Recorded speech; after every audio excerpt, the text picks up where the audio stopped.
So hey guys, welcome back. So let's talk about what was happened on 28th November. So on that day there was many things that was happening.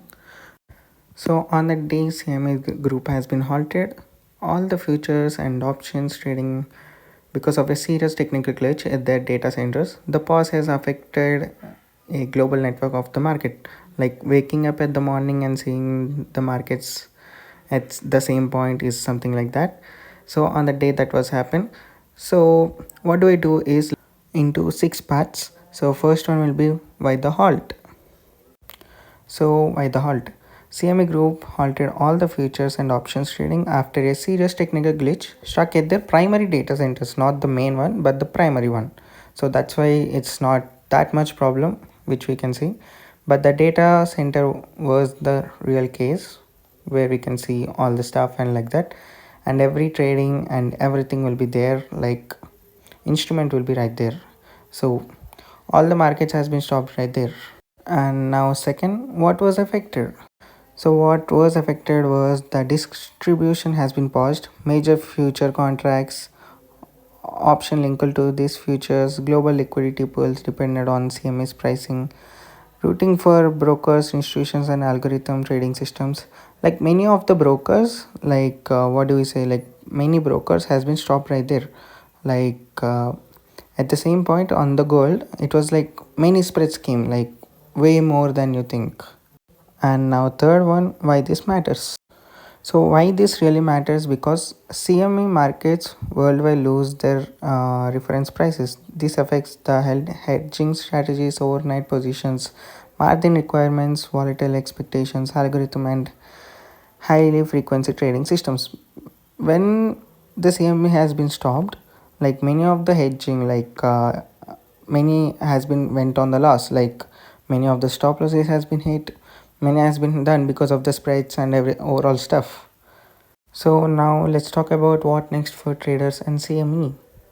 So furthermore, for traders and CME, traders may repricing risk, slippage, and unexpected margin adjustment. Like it was already happened, and this video is a little bit late, but yeah. And CMA will be likely to launch the fully technical audits, releasing an incident report like that. I guess it's already been released on some of the sites of there. And now let's talk about the big lesson.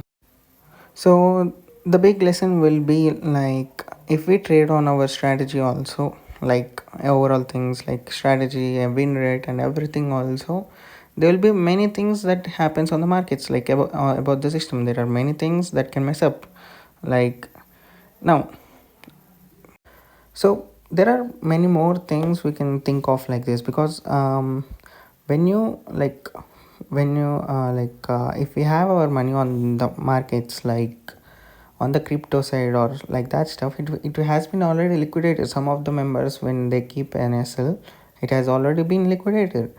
So that's why be much more safer when you are investing on the crypto side or some of the markets. Be more safer than you think. And I could say that it's not that much of a thing of the news, because it's not that much um, like a scam or something, so it's not that much problem. Now let's just talk about the secret. So what I'm saying, thinking is, there are people who are getting their money in there and getting out, like they're keeping many more amount, like 100 million or something like that, in and out. So that's the reason I'm thinking, like that's the reason why CMD is doing that, because when people are doing some investments on, like in institutions and like that stuff, members, they have the members who can do that. And that's why I don't recommend trading on December. So with that saying, guys, goodbye. Thanks for watching. Bye bye.